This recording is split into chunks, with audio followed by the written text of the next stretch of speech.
시청자 여러분 안녕하십니까? 종목들의 계급 전쟁 흑백 주식을 시작합니다. 진행의 양명지입니다. 시장이 정말 날씨에 따라 오락가락한 시장입니다. 오늘도 양지수 하루 사이에 변동성은 컸는데요. 코스피 지수 3%대 갭상승으로 시작했다가 시간이 갈수록 하락으로 전환했고요. 또 장 막판에 돌려세우며 마감했습니다. 코스닥 역시 상승폭을 축소하며 마감했는데요. 그동안 최근 마음의 상처를 입었던 개인 투자자분들이 반등이 나올 때 물량을 덜어낸 모습입니다. 오늘 또 마침 옵션 만기일이다 보니 파생 상품 물량이 쏟아지며 장중 한때 오후장에서는 하방 압력을 크게 받아갔는데요. 오늘 반도체 투톱 큰 폭으로 움직였고요. 소부장 종목들은 시간이 갈수록 상승폭을 줄였습니다. 특히 SK하이닉스의 미국 ADR 상장을 앞두고 주가에 반영이 된 모습인데요. 오늘 SK그룹주들이 전반적으로 강했습니다. 한편 당장 내일입니다. SK하이닉스 ADR이 오는 10일 미국 나스닥에서 거래를 시작하는데요. 최태원 회장 상장 기념식에 참석해 오프닝벨 행사에 참여할 예정입니다. 37조 원 조달 전망이 나오는 상황, 더 나아가 이 환율 안정화 그리고 외국인 자금 유입에 영향을 미칠지 주목해 보도록 하겠습니다. 오락가락한 이 시장 상황에서도 오늘 해답을 찾아줄 전문가 모셨습니다. 오늘은 최병곤 전문가님 모셨고요. 잠시 뒤에 인사 나눠보도록 하겠습니다. 그 전에 먼저 오늘 캐스터와 함께 시황 레시피 알아보고 오시죠. 안녕하세요. 캐스터 김혜인입니다. 오늘 우리 시장 방향성보다는 변동성이 더 두드러진 하루였는데요. 양시장 강보합으로 마감했지만 단기간에 큰 폭으로 흔들린 만큼 오늘 장에서도 투자자들의 경계심은 쉽게 가라앉지 않았습니다. 반도체 고점 논란과 AI 인프라 투자 사이클 둔화가 이어지면서 시장 전반의 변동성이 커졌습니다. 그럼 오늘 마감 지수부터 자세히 살펴보시죠. 먼저 코스피 지수입니다. 0.62% 상승한 7,291선에서 장 마쳤습니다. 장 초반에는 반도체주를 중심으로 저가 매수세가 유입되며 상승폭을 키웠는데요. 이후에도 강보합 흐름을 유지하며 마감했습니다. 전날 급락에 따른 반발 매수세가 지수를 떠받친 모습이었습니다. 다음 코스닥 지수입니다. 1.15% 상승한 794포인트에서 장 마쳤습니다. 2차 전지와 반도체 소부장 종목으로 매수세가 확산되면서 코스피보다는 상승폭이 컸는데요. 그래도 코스닥은 장중 내내 견조한 흐름 보여줬습니다. 다음으로 수급 동향 살펴보겠습니다. 코스피에서는 개인 홀로 차익 실현하면서 1조 3,278억 원 순매도했습니다. 외국인과 기관이 각각 1,348억 원, 1조 2,879억 원을 매수했는데요. 전날 급락 이후 반도체주 대형주 중심으로 외국인과 기관이 매수세에 유입된 점이 지수 반등을 이끌었습니다. 코스닥 역시 개인 홀로 3,214억 원 순매도했고 메이저 주체들이 각각 220억 원, 3,080억 원 매수세 보였습니다. 오늘 코스닥은 반도체 소부장 위주로 투자 심리가 회복되는 모습이었습니다. 마지막으로 특징주 살펴보겠습니다. 먼저 SK하이닉스입니다. 오늘 SK하이닉스는 5% 넘게 상승한 218만 6천 원에 장 마쳤습니다. 미국 나스닥 ADR 상장을 하루 앞두고 장 초반 220만 원대를 회복하기도 했는데요. 공모 흥행과 글로벌 투자자 유입 기대감이 커지면서 매수세가 집중됐습니다. 다음 특징주는 금호건설입니다. 금호건설 오늘 23.64% 오른 17,310원에 거래 마쳤습니다. 금호건설은 호남권 반도체 클러스터 개발 기대감이 이어지며 상승세를 이어갔는데요. 광주 군공항 이전 부지가 반도체 산업단지 후보지로 거론되면서 지역개발 수혜 기대감 계속해서 반영되는 모습입니다. 마지막은 한미반도체입니다. 한미반도체 장 초반부터 강세를 보였습니다. 오늘 8.18% 상승한 21만 5,500원에 거래 마쳤습니다. SK하이닉스 ADR 상장 기대감과 AI 반도체 투자 심리 회복에 힘입어 강세를 보인 건데요. HBM 핵심 장비 공급사로 꼽히는 만큼 반도체 업황 개선 기대가 주가에 긍정적으로 작용했습니다. 오늘 시장은 급락 이후 저가 매수세가 유입됐지만 반도체를 둘러싼 투자 심리가 변동성은 여전히 큰 모습이었습니다. 10일 예정된 SK ADR 상장과 실적 시즌, 그리고 반도체 업황에 대한 시장의 평가가 국내 증시의 주요 변수로 작용할 전망입니다. 당분간은 지수 방향성보다 업종별 수급과 개별 종목의 실적 모멘텀 중심으로 시장을 살펴보실 필요가 있겠습니다. 그럼 지금까지 캐스터 김혜인이었습니다.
오늘의 백주식이 내일은 흑주식, 오늘의 흑주식이 내일은 백주식, 일주일 뒤에는 다이아몬드 골드 주식까지 될 수 있는데요. 복잡하고 이슈가 많은 시장 속에서 오늘 우리와 함께 시장의 흑과 백을 가려줄 전문가 모셨습니다. 최병곤 전문가님 어서 오세요. 안녕하세요. 네, 전문가님 네. 정말 이 급락 후의 급반등이 영 시원찮지 않습니다. 그렇죠. 참 이 주식시장 현 시점, 현 위치를 어떻게 보시나요? 보통은 과거에 이제 이런 상황이 벌어졌을 때는 시장이 반등을 꽤 빨리 했었거든요. 그리고 상당히 강하게 반등을 했었는데 지금은 그렇지 못하고 있습니다. 반등 속도가 기대치에 못 미치는 모습이고 이 부분이 제일 큰 게 역시 지금 시장에서는 그 한 특정 종목이나 그 종목군에 대해서 거래량이 그리고 거래 대금이 다 쏠려버리는 현상 때문에 그런 것 같습니다. 일단 오늘 통계를 보시면요. 삼성전자, 하이닉스, 그다음에 그 종목을 기초 자산으로 하는 단일 종목 레버러지들이 지금 우리 증시의 거래 대금이 100이라고 쳤을 때 거기에 거의 80% 이상을 차지한다는 거예요. 83%입니다. 정확하게 얘기하면은. 그러니까 다른 종목들의 매수가 몰리지를 못하는 거예요. 그래서 지금 하락은 큰데 반전이 들어와야 될 시점에 매수가 들어오지를 못하고 또 심지어 이제 지금 화면에 코스닥 시장 떠 있는데 코스닥 시장은요. 지금 5월 달부터 지금까지 하락한 폭을 보면은 36%예요. 마이너스 36%. 마이너스 36%면 어느 정도로 크냐 하면은 코로나 팬데믹 때 우리 증시가 코스닥 시장이 한 40% 정도 하락을 했었거든요. 그때는 완전히 투매가 나오다시피 해서 다들 패닉에 빠졌던 시기고 그 수준에 육박한다는 겁니다. 실제로 지금 상황을 보면은 그때 시점은 전 세계 경제가 완전히 마비가 됐었잖아요. 그리고 또 굉장히 빠른 속도로 한 달 만에 그렇게 하락을 했었습니다. 그렇기 때문에 좀 유례없는 상황이었던 걸 감안해도 마이너스 40%는 완전 기록적인 수치인데 지금 시장은 사실 경기도 그렇게 나쁘지 않고 경제 성장도 그렇게 나쁘지 않습니다. 반도체가 이제 뭐 더 이상 성장을 못한다 이런 얘기는 있지만은 그렇다고 한들 어쨌든 지금 뭐 경제가 패닉에 빠졌다든가 우리가 뭐 사회적으로 어떤 패닉에 빠질 만한 어떤 현상이 생겼다든가 이런 게 전혀 아닙니다. 근데도 불구하고 코스닥 시장은 거의 코로나 팬데믹 때 수준까지 하락을 했고 거래소도 역시 하락은 그렇게까지는 아니지만은 다른 여타 종목들을 보면은 다 그런 상황하고 거의 비슷해요. 그것은 결국은 지금 시장이 너무 특정 쪽으로 거래 대금이 몰려버리니까 그런 현상이 생기는 것 같고요. 다만 이제 이런 말씀을 좀 드릴 수 있을 것 같습니다. 지금 현재 그런 상황이 생기긴 하지만은 상황 자체가 좀 점차 개선이 될 거라고 저는 생각을 하고 있고요. 또 코스닥 시장 특히 900포인트 아래쪽은 원래는 안 내려가도 될 자리를 지금 삼전 닉스 때문에 좀 더 추가 하락을 한 부분이 있는 것 같거든요. 그래서 이런 부분들은 좀 인위적인 개입이라고 봐야 되기 때문에 시간이 좀 더 지났을 때는 V자 형태로 좀 강한 반등을 만들어 줄 거라고 생각을 하고 있고 또 반도체에 대해서도 지금 우려를 많이 하시는 분들이 계실 텐데 그런 분들도 지금은 주식에 너무 투매에 가담하기보다는 차라리 반전을 좀 기다리면서 반전했을 때 고민을 좀 해보시는 형태로 방향을 잡는 게 좋겠다. 이렇게 좀 말씀드리겠습니다. 네, 과도하게 떨어진 국내 증시, 하지만 V자 반등을 조금은 기대해 본다는 말씀을 해주셨는데요. 또 전문가님, 네. 외국인이 어제 장 막판에 순매수로 전환하면서 14일 만에 네. 매수세로 돌아왔는데 그렇죠. 외국인의 이 유입이 다시 돌아오는 이 조건이 형성이 된 걸까요? 지금 현재 시점에서 오늘 이제 잠깐 동향을 보시면은 거래소 같은 경우에 지금 화면이 나오고 있는데 개인은 2조 2천억을 팔았고 외국인은 4천억 정도를 작게나마 순매수를 했습니다. 그리고 코스닥 시장도 잠깐 한번 보여주시겠습니까? 코스닥 시장 나올래나? 아니면 제 화면을 잡으셔도 돼요. 예, 지금 나오는데 코스닥 시장 같은 경우에는 지금 개인이 오늘 팔았습니다. 어제도 팔고 오늘도 팔았고 외국인하고 기관, 금융 이런 쪽에서 샀습니다. 자, 이게 무슨 얘기냐면요. 시장이 하락을 하고 있음에도 불구하고 주식을 팔았습니다. 물론 결과는 막판에 가서는 이제 지수가 좀 반등하면서 플러스 마감을 했지만은 어제하고 오늘 시장이 계속 하락을 하고 그저께도 하락을 할 때 개인이 계속 매도를 한다. 이건 결국 투매 형태의 좀 현상을 띠고 있는 거고 예를 들어서 뭐 신용 매수라든지 아니면 빚을 내서 매수한다든지 이런 것들에 대한 압박감을 견디지 못해서 개인들이 주식을 파는 형태라고 봐야 될 것 같고요. 이런 경우에는 사실 외국인들이 본격적으로 돌아왔다라기보다는 그동안 쳤던 공매도라든지 이런 거에 대한 환매수 성향도 좀 있을 수 있거든요. 그래서 이렇게 아직 이제 수급이 좀 바뀐 것 같고 아직은 본격적인 매수 유입이다라고 하기는 좀 어렵습니다만은 다만 이제 제가 여기서 말씀드리고 싶은 것은 개인들이 하락을 할 때에는 보통 다 사거든요. 매수를 하는데 그런 시점에도 그동안 앞에 하락이 컸었고 더 하락을 하는데도 개인들이 판다. 이거는 개인 투자자의 투매가 조금 나타나는 현상이고 이런 현상이 나타날 때 과거에는 공통적으로 지수가 바닥을 치고 반등을 했던 경우가 굉장히 많기 때문에 우리 지금 주식을 갖고 계신 투자자들 같은 경우에는 이런 시그널을 보시고 지금은 주식시장에서 반전을 노리는 형태로 가시는 게 맞다. 이렇게 좀 말씀드리겠습니다. 좋습니다. 이 개인의 투매 현상을 보고 우리는 바닥을 조금 확인할 수 있겠다라는 말씀이신데요. 네.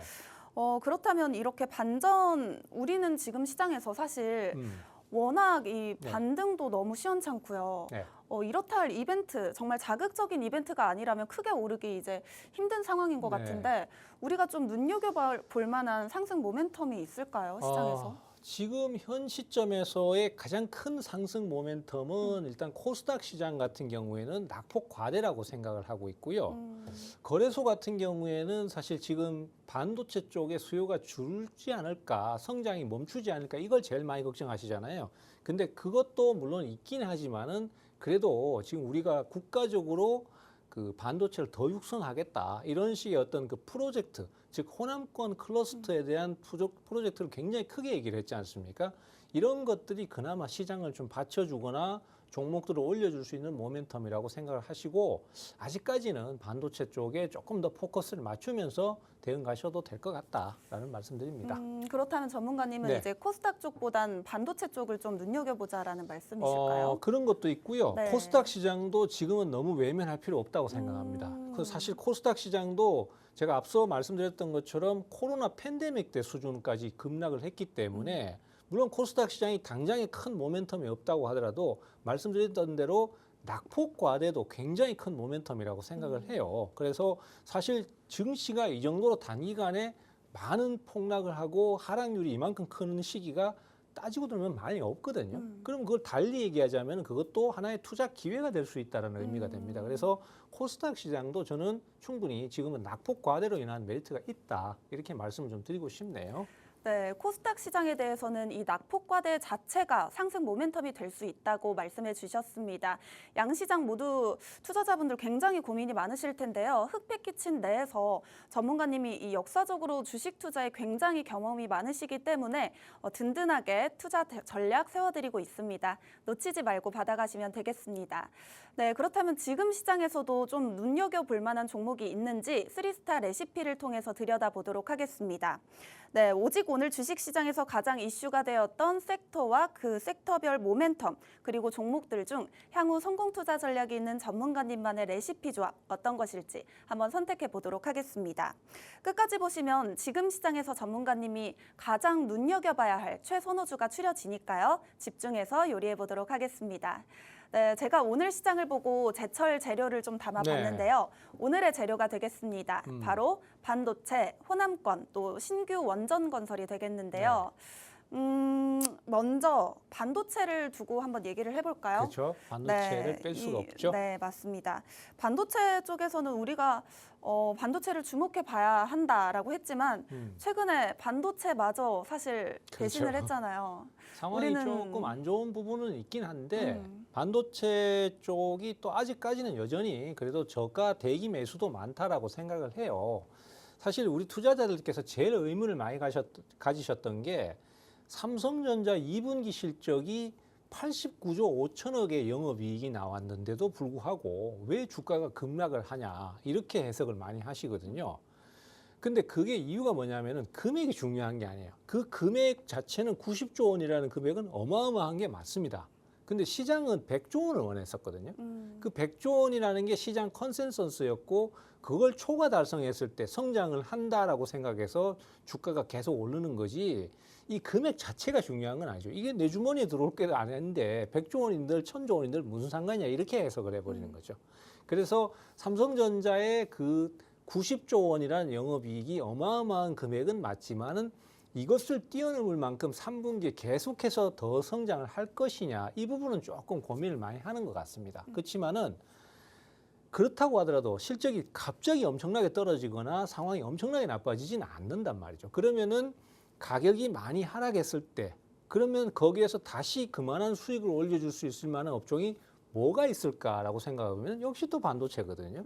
그래서 반도체 쪽은 낙폭이 크면은 투자 관점으로 봐야 되거나 아니면 뭔가 큰 이슈가 있을 때 투자 관점을 봐야 되는데 지금 현재로서는 성장을 못하니까 그거 말고 뭐 이슈 있을까 생각해 보면은 최근에 SK 하이닉스의 ADR이 있는 거죠. 이 ADR 때문에 사실은 과거에도 TSMC가 97년도에 ADR을 이제 미국 시장에 상장을 했었거든요. 그러면서 기업 가치가 상당히 크게 뛰어 올랐습니다. 그리고 사실은 이 ADR 때문에 가장 많은 덕을 봤던 것도 TSMC예요. 왜냐하면 대만의 본주하고 이 ADR하고의 그 가치가 원래는 괴리가 항상 생깁니다.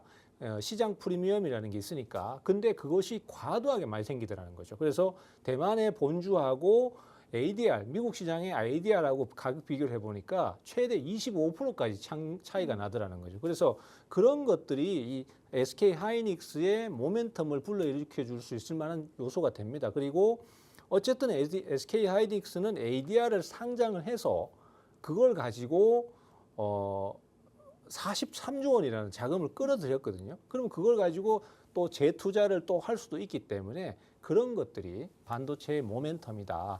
이렇게 좀 말씀드려야 될 것 같네요. 네, 반도체 모멘텀이다. 이 ADR을 두고 얘기를 하신 거 그렇죠. 보니까 오늘의 메인 요리는 당연 SK 하이닉스가 되지 않을까 싶은데요. 네, 전문가님 또 TSMC의 그런 경험을 두고도 얘기를 해주셨잖아요. 네. 그렇다면 이 SK 하이닉스 일각에서는 이제 본주를 좀 팔고 ADR 쪽을 사야 한다 이런 말도 있는데요.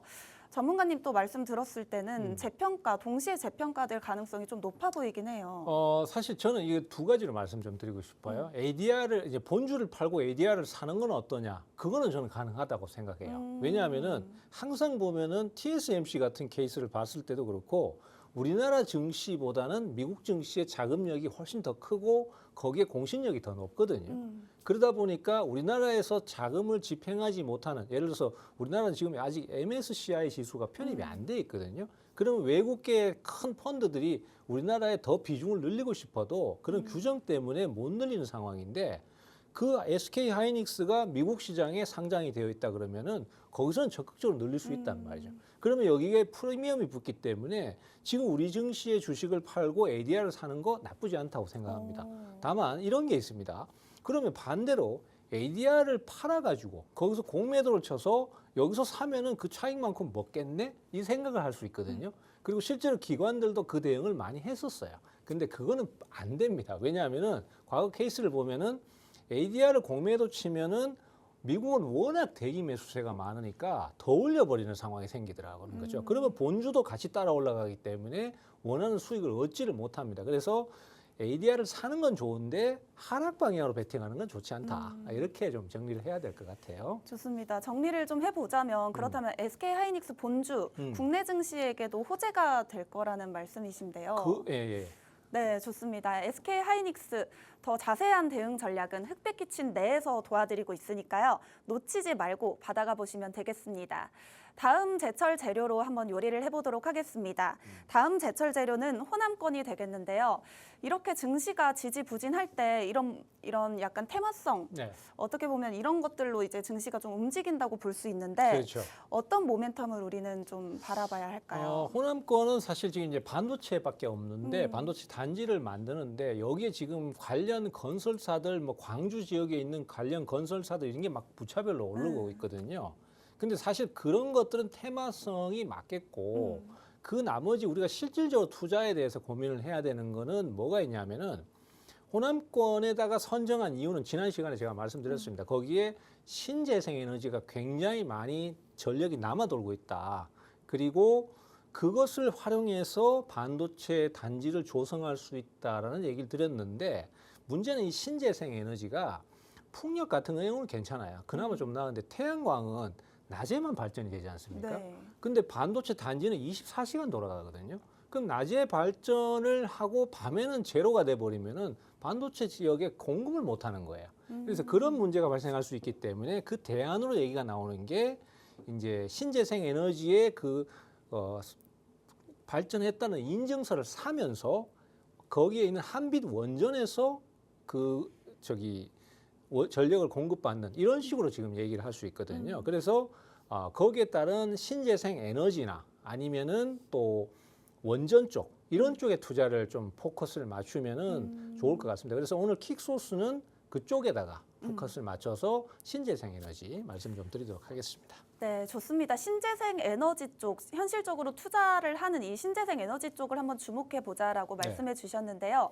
그렇다면 또 앞에서 태양광보다는 이제 밤에 돌아가지 않는 태양광보다는 풍력 쪽을 좀 그렇죠. 좋게 말씀해 주셨는데 오늘의 메인 요리는 어떤 종목이 될까요? 자, 오늘의 메인 요리는 그 신재생 에너지, 그 중에서도 풍력 쪽에서도 이 풍력 터빈 쪽에 이 기둥이 되는 역할을 하는 그 주 줄기를 만드는 CS 윈드에 대해서 좀 말씀을 드려보겠습니다. 이 CS 윈드 같은 경우는 사실 기술력도 좋고 해외 유수의 풍력 업체에다가 납품을 하기도 해요.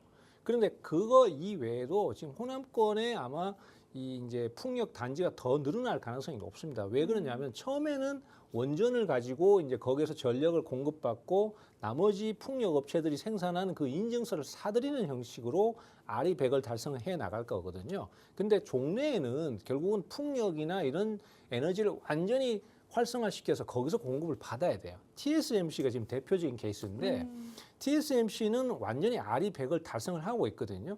근데 전에 말씀을 제가 한번 강의할 때 말씀드렸던 건데 대만이 의외로 풍력 강국이에요. 근데 그렇게 된 이유가 TSMC 때문입니다. TSMC에 전력을 공급해야 되니까 풍력 그 발전기를 엄청나게 많이 세웠던 거고 그러다 보니까 지금은 완전한 그 쉽게 말하자면 아리백 완전체로 더 거듭났다 이렇게 보실 수 있거든요. 그러면 결국은 우리 하이닉스나 삼성전자 같은 경우에도 그런 식으로 아리백을 달성하려면 우선은 한전에서 원전 통해서 전력을 공급받지만 나중에 결국 시간이 더 지나면은 그쪽에 풍력 설치를 더 할 수밖에 없고 그렇게 되면 이런 CS 윈드 같은 풍력 업체들이 득을 보게 될 거다 이렇게 볼 수 있습니다. 차트 잠깐 한번 보시면서 말씀드릴게요. 네. 지금 차트를 보시면은 2월달에 주가 많이 올랐어요.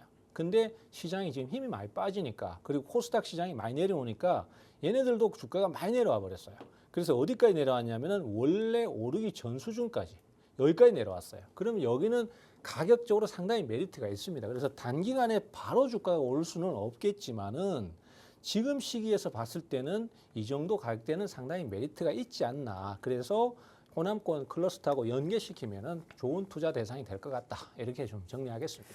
좋습니다. 호남권 이 투자와 관련 지어서 긍정적인 방향에 대해서 얘기를 해주셨는데요. 네. 하지만 그 전문가님 혹시 예. 그 얘기를 들어봤을 때 원전 쪽에서 가져오고 네. 그 향후 나중에는 대체제로 좀 풍력을 많이 세울 네. 것이다라고 했는데 시간이 좀 걸리진 않을까요? 시간은 확실히 좀 걸릴 수 있습니다. 그렇기 때문에 그거에서 이제 속도전이 또 사실 상당히 중요해지고요.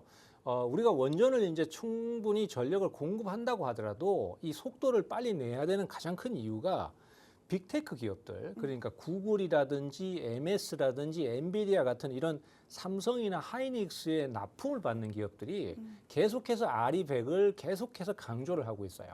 얘네들 이 RE100을 통해서 신재생 에너지로 반도체를 만들지 않으면 우리는 납품 거부하겠다. 이런 식으로 일종의 무역 장벽을 만들고 있거든요. 그런 상황이다 보니까 삼성 하이닉스 입장에서도 우선은 원전에서 공급을 받아도 이걸 결국은 빨리 바꿔야 되니까 거기에서 속도전을 갈 수밖에 없기 때문에 최대한의 영향을 발휘해서 그리고 정부도 거기에 투자를 많이 할 겁니다. 그러면은 시간이 좀 더 빨라질 수 있는 효과를 가지겠죠. 네, 좋습니다. 반도체 이게 메가 프로젝트와 따라갈 수밖에 없는 이 풍력 에너지 CS 윈드에 대해서 소개해 주셨습니다. 하단에는 흑백 키친 네로 입장하시면요. 더 자세한 투자 전략 세워드리고 있습니다. 네, 다음 또 업종으로 요리를 해보도록 하겠습니다. 신규 원전 건설 쪽 얘기를 해주셨는데요.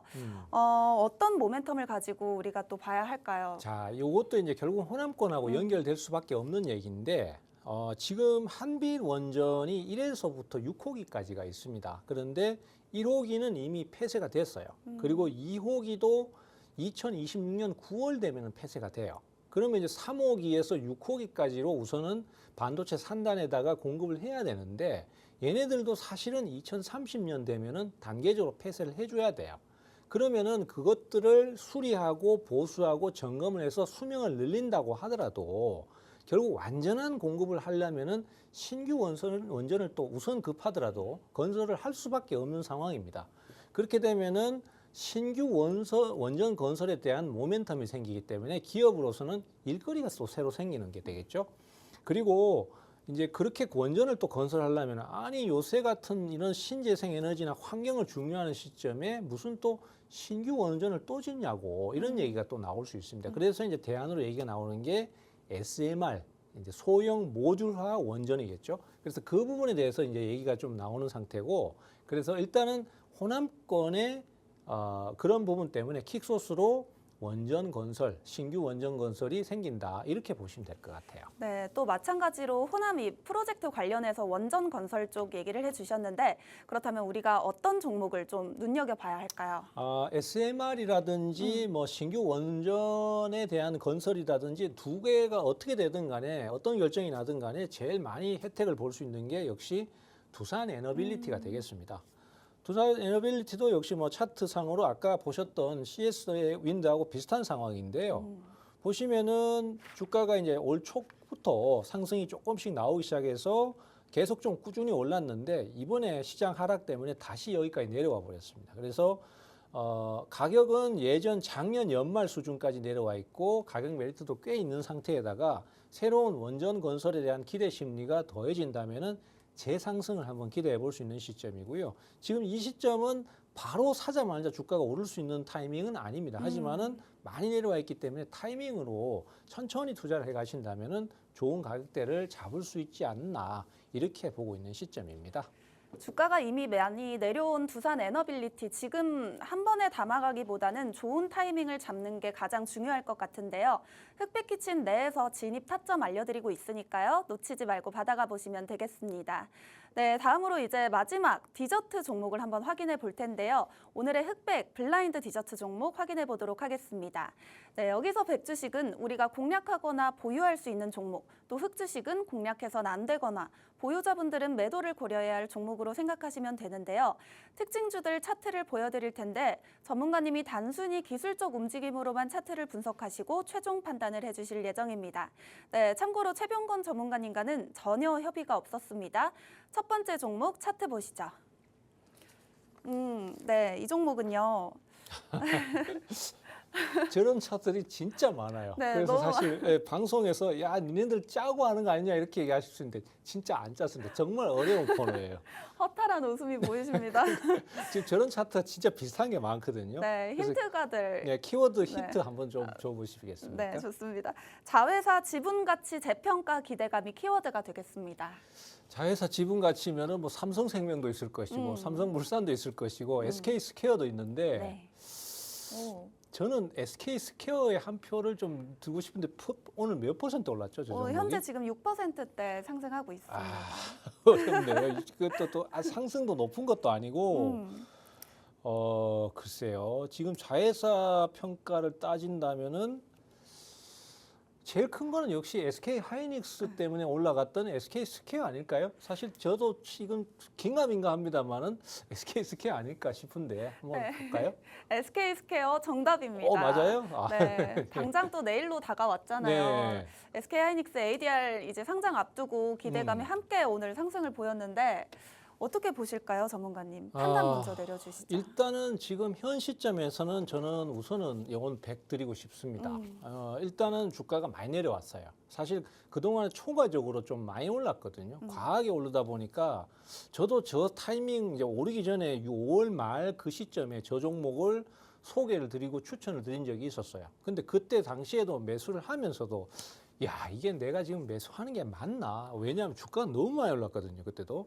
근데 워낙 매수가 몰리는 쪽으로만 몰리니까 어떻게 할 방법이 없었습니다. 근데 실제로 그 타이밍을 추천하고 그 뒤에서부터 주가가 또 거의 한 60, 70% 넘게를 오르는데 야, 이거 진짜 대단하다 싶었거든요.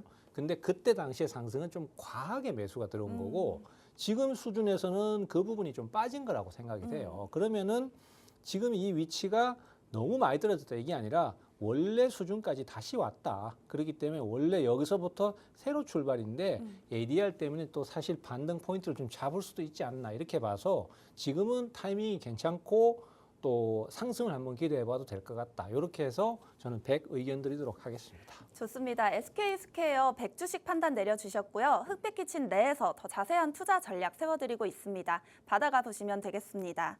다음 종목 차트 보도록 할게요. 다음 종목 차트가 되겠습니다. 정말 이 박스권을 횡보하면서 네, 바로 한번 키워드 얘기해 드릴게요. 일렉스 베트남 출격이 되겠습니다. 일렉스 베트남 출격이요? 네. 제가 이게 차트를 봤을 때는 지금 저런 식으로 움직이는 게 대부분 다 전력주예요. 근데 전력주 중에서 일렉스는 제가 지금 처음 들어봐가지고 네.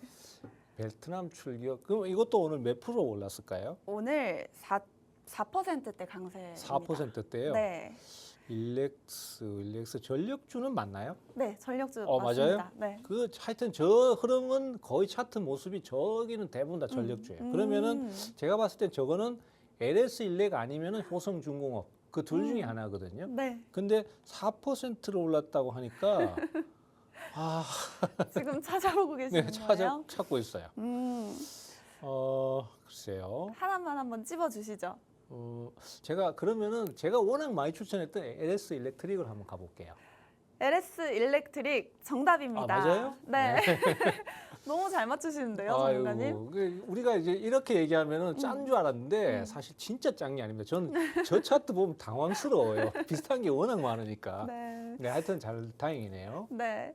LS 일렉트릭 이 네. AI 데이터 센터 이 증설 기대감에 또 올라왔다가 또 시장 하락세에 못 이겨서 또 떨어졌다가 이렇게 반복을 하고 있는데 어떻게 봐야 할까요? 이 부분도 저는 이렇게 봅니다. 지금 아까 봤던 SK 스퀘어처럼 이것도 이제 너무 시장이 그때 과열권이 돼서 좀 과하게 오버 상승을 했고 그 부분을 이제 제외시키고 나니까 원래 가격대로 가격이 찾아왔다 이렇게 생각을 하고 있거든요. 그럼 여기서 이제 결론적으로 여기도 이제 AI 반도체하고 같은 궤를 가질 것 같아요. 그래서 이제 앞으로의 성장성이 더 있냐 없냐에 따라서 있으면은 이 20만 원 아래쪽에서 다시 재상승세를 탈 건데 없으면은 결국은 내리막을 탈 수 있습니다. 그래서 제가 봤을 때 그 마지노선은 한 15만 원권이거든요. 그래서 이 15만 원권을 깨고 내려가면은 그때부터는 이 종목은 당분간은 추세 하향으로 좀 가면서 힘이 빠질 거라고 생각을 해야 될 것 같고 여기서 다행히 반등을 좀 강하게 해서 20만 원대 이쪽을 유지를 해주거나 또 추가 상승을 하면은 반도체의 그 전력 수요는 아직까지 더 크게 살아있다. 이렇게 봐야 될 것 같아요. 다만 이제 LS 일렉트릭 같은 전력주의 새로운 먹거리로 지금 주목받는 게 호남권 클러스터거든요. 그래서 그런 것들이 변수긴 한데 어쨌든 향후의 흐름에 좀 더 포커스를 맞춰서 대응을 해야 되고 아직은 조금 보수적으로 보면서 좀 보시는 게 맞을 것 같다. 이렇게 말씀드립니다. 아직은 좀 보수적으로 보자는 말씀해 주셨고요. 더 자세한 대응 전략은 흑백키친 내에서 도와드리고 있습니다. 네, 방송 후반부에는 주식 투자의 필수로 알아야 하는 생존 포인트 교육과 또 변동성이 강한 시장에서도 살아남을 생존 종목, 즉 히든 종목까지 알려드리고 있으니까요. 끝까지 채널 고정해 주셔야겠죠? 방송 종료 후에 이 생존 종목의 종목명이 공개될 예정입니다. 네, 그럼 저는 잠시 후 변동성이 현재 강한 시장에서도 우리가 콱 물어볼 종목 한번 들고 와 보도록 하겠습니다.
네, 또 반도체 슈퍼사이클 또 메가 프로젝트와 관련해서 함께 따라갈 수밖에 없는 신재생 에너지 방송 전반에서 많이 말씀해 주셨는데요. 그렇다면 우리가 신재생 에너지 어느 쪽을 보고 또 좀 투자를 해야 할지 고민이 많으실 텐데 그와 관련해서 교육 강의 들고 와 주셨습니다. 바로 부탁드릴게요. 자, 말씀드리겠습니다. 자, 신재생 에너지에 대해서 어느 때보다도 중요성이 커지는 시점인데요. 그 이유가 뭐냐면은 호남권은 사실 이제 정치적인 이유도 아니고 전력 공급 때문에 거기가 선정이 되었습니다. 왜냐하면은 거기에 가장 많은 신재생 에너지 생산 시설이 있기 때문이죠. 근데 사실은 이 신재생 에너지를 바로 반도체 공정에 투입을 하려니까 문제가 뭐냐면은 태양광 같은 경우는 낮에는 생산이 되지만은 밤에는 생산이 안 돼요. 그리고 풍력은 그나마 생산이 되긴 하지만은 아직까지는 그 막대한 소비를 감당할 정도가 아닙니다. 그래서 우선은 급하니까 한빛 원전의 전력을 땡겨 쓰고 그 대신에 여기 보시면은 PPA 계약이라고 되어 있습니다. 이거는 자가 발전을 한 거를 직접적으로 공급받는 계약이거든요. 그리고 REC라고 있습니다. 그러니까 신재생 에너지 업체들이 생산한 전력에 대한 인증서를 사면서 실제 전력 공급은 한전에서 받는 거죠. 그러면은 우리는 그거를 니네들 발전한 걸 사줬기 때문에 우리는 거기에 맞춰서 RE100을 충족했어. 이렇게 될 수 있는 것입니다.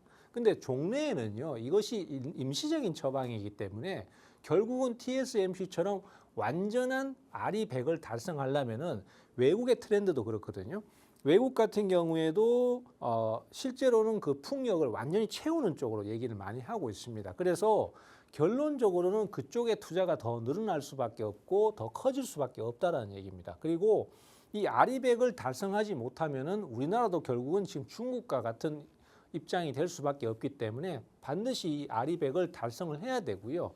그나마 여기에 CF100이라는 게 있긴 있습니다. 요거는 이제 그 RE100 풍력에서 포함되지 않는 아리백에는 이제 풍력, 태양광, 그다음에 또 지열 에너지, 그리고 메탄, 이제 쓰레기를 매립했을 때 나오는 그 메탄 가스, 이런 것들만 인정을 해주고 있거든요. 그다음에 바이오 디젤 같은 거 이런 것만 인정을 해주는데, 이 CF100에는 그런 그 원전이나 그다음에 수소에서 발생하는 전력도 인정을 해주자라고는 하고 있습니다. 하지만은 지금 빅테크 기업들은 대부분 무조건 아리백 이것만 얘기를 하고 있어요. 그리고 이 기업들 자체도 이 풍력 에너지나 태양광 에너지를 생산하는 업체들과 직접적으로 계약을 맺어서 제품 생산을 하면서 우리는 자발적으로 여기에 참여하고 있다, 이런 식으로 하면서 이 하청 업체들한테도 강요를 하고 있습니다. 그래서 이것이 원래는 사실 이 아리백이라는 것이 예전에는 영국에서 민간단체가 환경을 보호하자라고 해서 자발적으로 지키는 개념이 됐었습니다만은, 거기에 빅테크 기업들이 참여를 하면서 이게 일종의 무역 장벽이 돼버렸어요. 그래서 이 무역 장벽이 되면서 중국 기업들이 발등이 불이 떨어진 거죠. 그래서 중국 기업들이 지금은 막 석탄을 떼지 말라, 난방할 때 석탄 떼지 마라, 그다음에 태양광이라든지 풍력이라든지 이런 신재생 에너지를 막 늘리고 막 부랴부랴 이렇게 규제를 하기 시작한 겁니다. 그래서 이 부분이 굉장히 커졌어요. 그래서 호남권에서도 우선은 원전으로 공급을 하지만 향후에는 이 신재생 에너지가 점점 시장이 커질 수밖에 없다라고 보고 있습니다. 그리고 한전에다가 사실은 지금 신재생 에너지 생산 업체들이 한전의 전력을 굉장히 싸게 팔고 있었거든요. 근데 그것을 만약에 이 호남 특구안에서 기업들한테 바로 팔게 되면 정상적인 가격을 팔 수 있기 때문에 거기에 대한 투자 메리트가 더 생기는 거고요. 그 다음에 장기 계약을 맺게 됩니다. 그러면은 신재생 에너지 업체로서는 안정적인 매출처를 확보하는 거니까 점점 더 투자 메리트가 커진다라고 볼 수 있겠습니다. 자, 그 다음에 특구 지정이라는 게 있어요. 이게 뭐냐 하면은 호남권 반도체 클러스터는 아예 특별 구역으로 나라에서 지정을 해주게 되는 제도입니다. 그렇게 되면은 뭐가 되냐면은 지금까지의 전력법, 전기법에 의하면은 우리 기업들이나 어떤 사용자들은 무조건 한국 전력을 통해서 전기를 사야 됩니다. 그러면은 이 발전 사업자도 직접적으로 공급을 하지 못하고 한전으로 전기를 보냈다가 거기서 한전이 다시 한번 기업한테 파는 형태로 가는데, 이 특구안에서는 이게 해당이 안 된다는 거죠. 그래서 발전 사업자들이 기업한테 바로 판매를 할 수 있는 그런 상황이 생기기 때문에, 그러다 보면은 윈윈이 되죠. 그러면은 발전사도 소득이 커지고, 그 다음에 기업들도 전기를 더 싸게 구입할 수 있기 때문에 서로 윈윈이 되는 그런 구조가 될 것입니다. 그래서 이런 부분들이 결국은 투자를 더 불러일으키는 요소가 될 거다, 이런 거고요. 그 다음에 지역 내에서 사실은 발전을 계속 해왔었는데 이 전기가 남았어요. 그래서 이걸 갖다가 경기권이나 수도권으로 보내야 되는데, 보내려니까 또 송전 타워를 설치해야 되거든요. 그럼 여기에 또 돈이 든단 말이죠. 그래서 그런 것들을 안 하고 이 안에서 소비를 하니까 정부에서 보상금을 줍니다. 인센티브로 야, 니네들 더 그 안에서 더 잘 해먹고 잘 살아, 이런 식으로 얘기가 나온 거고, 그러다 보니까 호남 지역에서는 더 재생에너지에 대한 투자 매력도가 커지고 더 업체들이 거기에 더 가담을 하는 그런 상황이 생긴다는 거죠. 자, 그 다음에 풍력 쪽도 마찬가지입니다. 지금 현 시점에서는 태양광은 낮에밖에 공급이 안 되는데, 풍력은 밤낮 없이 바람만 불면은 반도체에다가 공급을 해줄 수 있는 그런 메리트가 생기고요. 그리고 또 보시다시피 전남권에 이 풍력 업체들을 굉장히 많습니다. 그렇지만은 거기에다가 또 추가로 더 해가지고 더 지금 9기가와트급, 그 다음에 8기가와트급 이걸 또 새로 공사를 또 하고 있어요. 그리고 거기에는 정부의 고정가격 입찰이 있습니다. 고정가격 입찰을 하게 되면은 기업끼리 막 경쟁하면서 저가에 입찰하고 이런 게 좀 사라지거든요. 그럼 수익성이 역시 좋아지겠죠. 그래서 그런 부분들, 그 다음에 또 정부에서 정책 자체가 신재생 에너지를 선호하고 거기에 장려를 하는 분위기이기 때문에 금융권에서 국민성장펀드를 통해서 또 투자를 더 해요. 이런 것들이 합쳐지면서 어쨌든 풍력 업체들도 득을 보게 되고, 또 새로운 구조물을 자꾸 설치를 하고, 또 그걸 먼 바다에서 만들었는데 거기에 또 케이블을 깔아서 그걸 또 전기를 땡겨 와야 되잖아요. 그럼 이런 케이블 업체들도 또 득을 보고 그래서 앞으로의 신재생 에너지의 기업들의 전망이 이 호남권 특구 때문에 상당히 분위기가 좋다 이렇게 보셔야 되겠고 거기다가 또 지금 현재로서는 원래 낮에는 생산이 너무 많이 돼가지고 그걸 막 남아 돌아가지고 발전기를 일부러 줄이고 막 이랬단 말이에요. 근데 반도체 단지가 들어서면은 그거 완전히 다 빨아쓰고 거기에다가 또 추가로 더 공급해서 완전히 그냥 전력을 먹는 하마가 될 가능성이 크니까 수익성이 더 올라갈 수밖에 없겠죠. 그리고 또 한번 CF100이라는 그 부분까지도 달성하려면은 수소 생산 인프라도 거기에다가 만들어야 되거든요. 그러면 향후에 여기 수소 업체들 또 더 들어올 수 있고 그러면 현대차에서 또 진행하는 수소 자동차에서도 득을 볼 수 있는 그런 부분이 생깁니다. 그 다음에 또 리파워링이라는 부분이 있는데요. 지금 사실 풍력 그 발전기가 한 10년씩 넘은 게 많아요. 근데 이런 것들은 점점 오래되니까 노후화가 돼서 점점 문제가 생기잖아요. 그러면 그런 것들을 싹 리모델링을 해가지고 또 새롭게 만들어주는 것도 지금 새로운 신사업으로 지금 각광을 받고 있습니다. 그러면은 그런 것들도 우리 풍력 업체들이 새로운 먹거리로 또 볼 수 있는 거고 여기도 역시 마찬가지로 이렇게 전선을 깔아야 되니까 그 전선 노후된 거 다 교체하려면은 전선 업체들도 득을 볼 수 있는 그런 상황이 되겠습니다. 자, 그래서 자, 풍력 주식이나 태양광 주식 그러면 어떻게 사야 됩니까? 요새같이 하락장에서 계속 힘든데 대응하기 힘든데 이런 상황들이 많으실 것 같아서 제가 오늘 하이에나 매매법이라는 걸 갖고 왔어요. 이게 무슨 얘기냐 하면 좀 듣기에는 조금 웃길 수 있는데 이거 되게 중요합니다. 왜냐하면요. 야생의 왕자는 사자예요. 그 사자는 기관이나 외국인을 지칭합니다. 사자는요. 사냥감, 즉 종목을 말합니다. 이 종목을 한 번에 다 시세를 분출시키고 뭐 이렇게 다 자기네들이 다 컨트롤할 수 있습니다. 그건 결국은 한 번에 물어 죽이는 거하고 똑같은 거죠. 근데 하이에나는 우리 개인을 지칭합니다. 이 개인들은요 힘이 없어요. 정보력도 떨어지고 자금력도 떨어지고 하다 보니까 힘이 없기 때문에 사자처럼 한 번에 사냥감을 콱 물어서 죽일 수가 없어요. 그러니까 어떻게 해야 됩니까? 끝까지 물고 물고 또 물고 또 물고 해서 사냥감이 쓰러질 때까지 계속 끈질기게 공격을 하는 거죠. 그런 것들이 바로 물어뜯다는 표현이 사고팔고를 계속 반복하면서 끌고 간다는 의미입니다. 그래서 일부는 보유하고 일부는 저점 매수, 고점 매도를 반복하면서 누적 수익을 올리면서 끌고 가는 형태로 대응을 하는 거거든요. 그러면 이런 부분들에서 장점이 뭐가 생기냐면은 종목을 끌고 가는데 우리가 시세가 크게 터질 때까지는 금방 사자마자 바로 오르는 게 아니잖아요. 그러면 거기에 많은 기다림, 지루한 기다림이 길어질 수밖에 없는데 그 사이에 주가를 예를 들어서 여기서 사고 여기서 팔고 다시 사고 또 팔고 하면서 누적 수익이 자꾸 생기잖아요. 그러면은 요거 거래하다 보면 지루한 줄을 몰라요. 그런 지루함도 극복할 수 있고 그다음에 매수 타이밍을 잡았는데 바로 안 올라가고 더 떨어지잖아요. 그럼 추가 대응을 통해서 풀어나갈 수 있는 상황도 생길 수 있고 그리고 하락장 시에는 종목이 사면 무조건 내려가지 않습니까? 근데 이때도 추가 대응을 통해서 샀다 팔았다를 반복하면은 주가가 이렇게 내려오더라도 연속으로 이렇게 내려오는 게 아니라 이렇게 내려왔다가 이렇게 올랐다 이렇게 내려왔다 이렇게 올라잖아요. 그럼 여기서 사고 팔고 이런 대응을 하면서 풀어갈 수 있다는 그런 장점이 있겠습니다. 그래서 하이에나는 끈질기지만은 결국은 사냥감을 물어 죽일 수 있습니다.